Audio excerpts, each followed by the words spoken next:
Hello, Year 8. Today we are going to be solving some simple quadratics as well as using formulas and relationships and applications. So starting with the quadratics, when you see an equation that has an x squared in it, the little squared on the pronumeral there means that this is a quadratic. To solve any equation, we know that we always want to do the opposite. The opposite of squaring something is to square root it. Okay, so if I want to get rid of the squared, it means that I need to square root the 81. Okay, the square root of 81 is 9. However, that does look like a very nice answer. And if you're wondering where I got the 9 from, you can type in your calculator, square root of 81 is 9. However, if we think about what squaring means, if 9 was my answer, it's saying that in here, 9 squared is equal to 81, which it is. But also, if I had negative 9 and squared it, if I do it in my calculator, if I do negative 9 and square it, you also get an 81. That's because negative numbers, when you square them, always become a positive number. So anytime that you have a quadratic, you actually get two solutions. You get the 9 that we got so quickly, but you also get the negative of that number as well. So it's 9 or negative 9. Okay, let's try another one. If I want to get rid of the squared on that equation, the opposite of squaring means I need to square root the 144. Square root of 144 is 12, and it will be a positive 12 or a negative 12. Okay, let's do another one. If x squared equals 23, the opposite of a squared is to square root the 23. Now the square root of 23 is not a nice whole number. I get a decimal. So I'm going to have to round this. I might do 1 decimal place. So that would be, oh actually, sorry, the question up here says 2 decimal places. So I better do 2 decimal places. So that would be 4.80.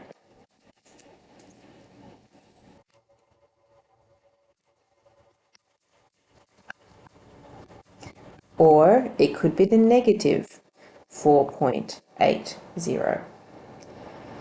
Next one, to get rid of the squared, that means I want to square root the 59. In the calculator, you square root 59. You to 2 decimal places, we get 7.68. Or it could have been a negative 7.68. Question 5. To get rid of the squared, that means I want to square root the negative 3. When you put this into your calculator goes, oh no, math error. That's because you can't square root a negative number. So anytime you have an x squared equals and a negative over here, that means that there will be no answer or no solution to that quadratic equation.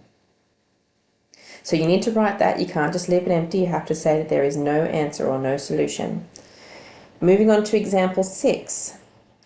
X squared is equal to 0. To get rid of the squared, that means you want to square root the 0.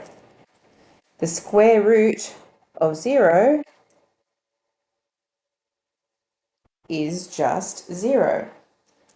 So my answer is 0. But can you have a negative 0? No. So it's just 0. You don't have to do plus 0, a negative 0 as well. If 0 is your answer, then there is only one of them. Moving on to example 7. These are still quadratics because you can still see that there are x squareds in here, but we have to get the x squared by itself before we can do the square rooting part. So I need to move away the 1 and the 2 that are on the left-hand side of the equation first. So doing my opposites, I'm going to subtract 1 to get rid of that, and that will leave 2x squared equals 9 take away 1 is 8. Then I'm going to get rid of the 2 by dividing by 2. X squared equals 8 divided by 2 is 4. Now that the x squared is all by itself, to get rid of the squared, I'm going to square root the 4, and the square root of 4 is 2, so it will be a normal 2 or a negative 2. Doing that again for the next one, I need to get rid of the 38 and the minus 2. So starting with the 38, I'm going to need to subtract 38. Get rid of that. That leaves negative 2x squared equals minus 34 minus 38. Feel free to use a calculator. So that's minus 72. And then we're going to divide by negative 2. X squared is by itself. Minus 72 divided by minus 2 is a positive 36. Then, to get rid of the squared, we square root the 36. The square root of 36 is 6, or we've got to remember the negative 6. Okay, so there are your quadratics. Now we're going to go on to the formulas part of this topic. So this is a bit of a wordy question. The charge for hiring a hall is equal to 150 plus 2n, where n stands for the number of people at the event.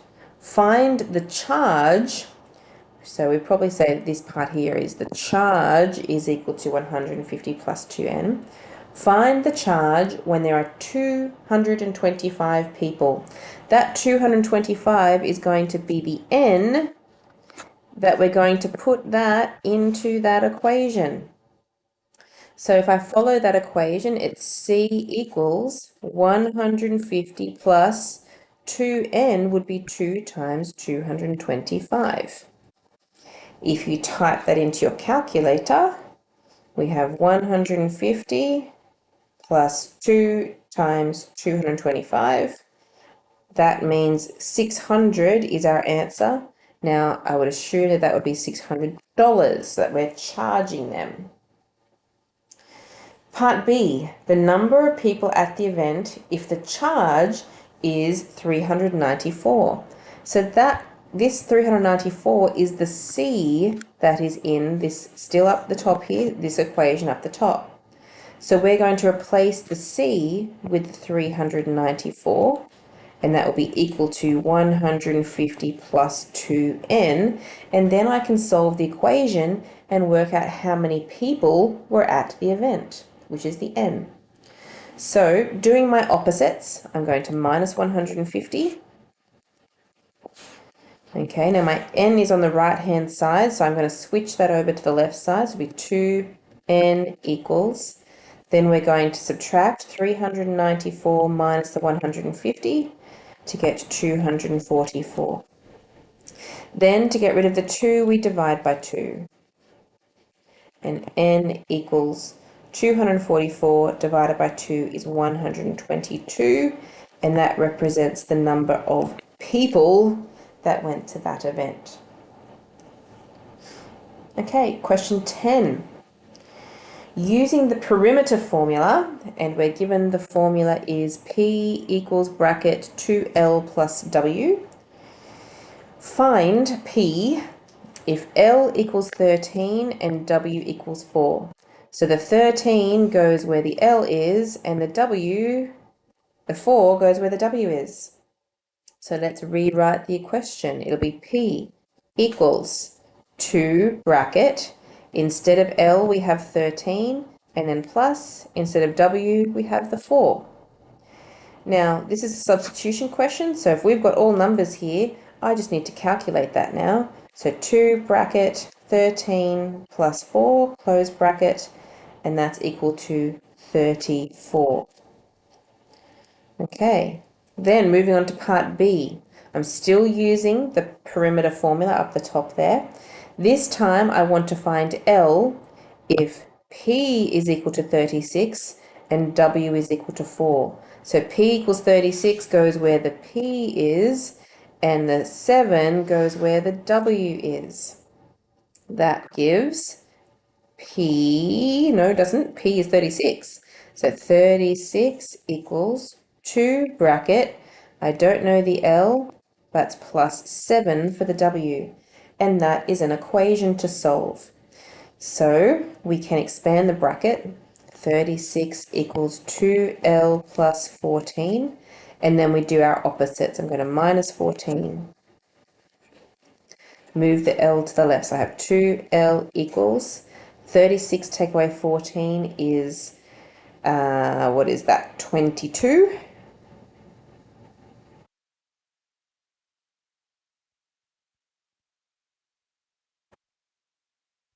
And then last step, we divide by the 2 and we get L equals 22 divided by 2 is 11.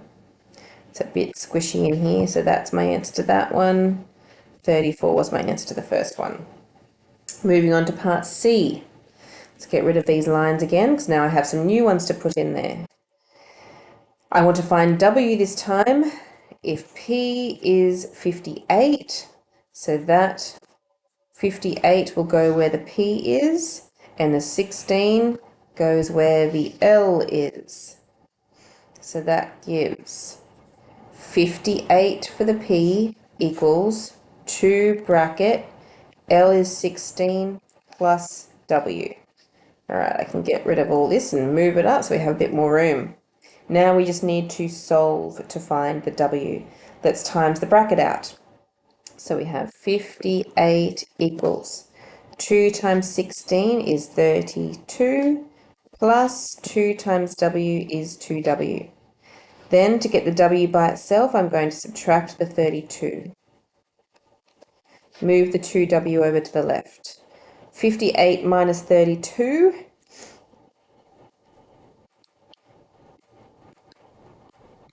is 26. And then dividing by the 2, we have W equals 13. Question 11. For the formula T equals A plus N minus 1 in brackets D, find T if A is the 10, N is the 7, and D is the 4. Okay, let's put those in.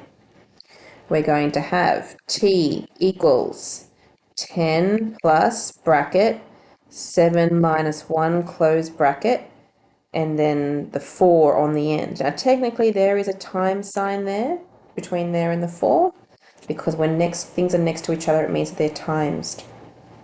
Then because all that stuff is just numbers, we're going to type that in. 10 plus 7 minus 1 close bracket times 4, and the answer is 34. Okay. Then the next one's probably going to be one that we have to rearrange. Now we are told that the T is 116, so this 116 is going to go in where the T is. A is 32 and N is 13. And the thing that we're trying to find is the D that is still going to be in the equation. So let's rewrite, let's sub all that stuff in. T is 116 equals 32 for the A plus N is 13 minus 1 close bracket, and then we have the D there. Okay, let's solve. Before I expand anything, this is just numbers in here. So 13 take away 1 is just 12. I have 116 equals 32 plus 12D. Okay, so I'm just working out what the bracket is. I don't need to expand it. Then moving things away from the 12D there, I'm going to minus the 32. Move the 12D to the left. 12D equals 116 minus the 32, which gives 84. Then, to get rid of the 12, we divide by 12. 84 divided by 12 is 7. Question 12. If t is a whole number, then write down the value of. So this is when we practice writing expressions. We want the number which is the number which is 15 less than t. Less than means that we want to subtract, but we are subtracting the 15. Okay, so even though the 15 is first, 15 less means we want to subtract the 15 from the t. The order that you do a subtraction is important. If you did 15 minus t, that would not be correct. They are the wrong way around. Part B, the number which is 15 times, okay, so times means a good old multiplication sign, 15 times as large as t. So that does mean 15 times by t, but we're doing algebra here, so we just put the 15 and the t next to each other so that it's in its simplest form. Question 13. 5 adult tickets for a film cost $55. How much does each ticket cost? Now, you would be expected to write an equation for this and then solve it. So if we have 5 tickets, which we need to use a letter here, so there are 5 adult tickets, so let's use A for the ticket, and 5 tickets would be 5 lots of A, 5 tickets. Now that costs, which means that's equal to $55. So there's my equation. To solve it, I'll divide by 5, and you get A is equal to 11, or that means it's $11 for an adult ticket. Question 14. 10 mandarins. So let's use M for mandarins. And if I have 10 of them, it's going to be 10M. 10 mandarins costs or is equal to $2. Now you could put 2.00, but $2 is just 2. To get rid of the 10, we're going to divide by 10. And 2 divided by 10, or 2 over 10 as a decimal, is 0.2, but that's because that's in dollars. If you wanted to know what that was in cents, you'd go, well, there's 100 cents in $1, so if you times that by 100, that means that that's 20 cents each for a mandarin.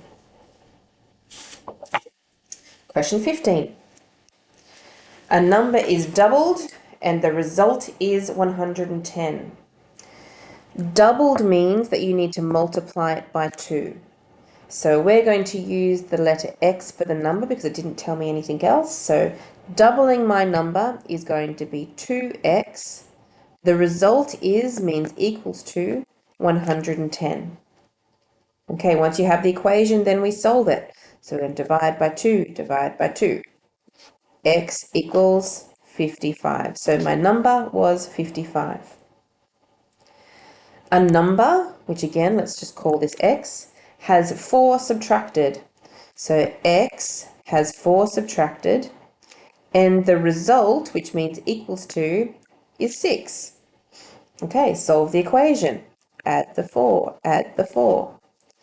X is equal to 10. So the number is 10. Question 17. A number, which we're calling X, is divided by 2. Divided by means over 2. The result is, that means equals to 9. The opposite of dividing by 2 is to times by 2. And we get the number equals 18. Question 18. The cost of hiring a tennis court is $14 per hour. So if you only have $49, how many hours can you hire the tennis court for? So we're going to use H as the number of hours. If it costs $14 per hour, it's going to cost you 14H, depending on how many hours you are there. You are told that you can only have a maximum cost of $49. So if we solve that, we divide by 14, and that is h equals 49 over 14. Unfortunately, doesn't go nicely. It's 3.5 hours. Now, 3.5 hours, can you hire a court for 3.5 hours? If you had to only hire it in full hours, because it does say how many hours, you would say, therefore, you could only hire the court for 3 hours if you can only hire it in full hours. Question 19. Nathan has collected 1,794 beetles. This is 6 times as many beetles as Erin in her collection. How many beetles does Erin have in her collection? So if Erin, the number of beetles Erin has is what we want to find, we're going to call that X. So Nathan has 6 times as many beetles as Erin. So that means he has 6x beetles, and that we know that that is equal to 1,794 in total. So if we divide by 6, 1,794 divided by 6, we know that Erin has 299 beetles. Question 20. Purchasing 5 apples and a $2.40 mango cost the same as purchasing 7 apples and a mandarin that cost 60 cents. What is the cost of an apple? So the apple is what we're trying to find. So that's going to be the letter that we're going to use in this equation, A for apple. So 5 apples, starting from the beginning, we have 5 apples and a mango. Now, it doesn't really matter that it's a mango because we know that the cost is $2.40. So I'm going to say plus $2.40. And then it says is the same as, so that means equals to 7 apples, that will be 7A, and a mandarin that costs 60 cents. Again, the fact that it's a mandarin is not important because it gives me the cost, which is 60 cents. However, $2.40, 60 cents. I need to have the same unit of money that I'm going to use in this question. So if I've used $2, if I've got $2 as my unit for the first one, I need that 60 cents to be in dollars as well. So dividing that by 100, that would be $0.6. So it's 7 apples plus 0.6 for the 60-cent mandarin. Then to solve the equation, we are going to minus the 7A to get negative 2A plus $2.40 equals 0.6. Then we're going to subtract the $2.40 from both sides. That gives negative 2A equals, we go 0.6 minus 2.4, that's negative 1.8. And then dividing by negative 2, we get that an apple costs 0.9, which means, therefore, $0.9 or 90 cents for an apple.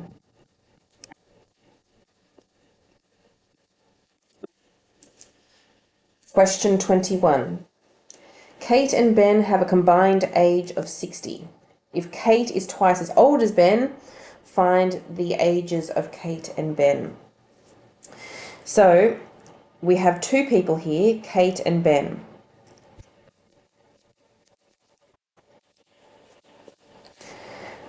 We are told that Kate is twice the age of Ben. So that means I'm going to make Ben X, and if Kate is twice as old, she's going to be 2x. Now, when it says that Kate and Ben have a combined age of 60, that means that I would want to add their ages together. Kate is 2x and Ben is x, and together that makes 60. The 2x plus x, because they're on the same side, they add together to give 3x, equals 60. Then divide by 3 to solve the equation, and we get x is equal to 20. Now remember that x represents Ben's age. So Ben is 20, but Kate, she's 2 lots of that, so she is 40. And yes, 20 plus 40 does make a combined age of 60. Question 22, very last one. The sum of 3 consecutive numbers is 252. Now the word consecutive means numbers that are right after each other. So 23, 24, and 25 would be consecutive numbers. Now I don't know what the first number is, so I have to call the first number x. The next number after that needs to be one bigger, so it's x plus 1. And then the third number is one bigger again, so it's x plus 2. Now, if I want the sum of these 3 numbers, that means I want to add all that together. So I have x plus 1 plus x plus 2, and that's equal to 252. Now, combining like terms, x plus x makes 3x, and the 1 plus 2 makes 3, so plus 3 equals 252. Now solve the equation. So we go minus 3, and we have 3x equals 249. Then divide the 3, and we have x equals, that equals 83.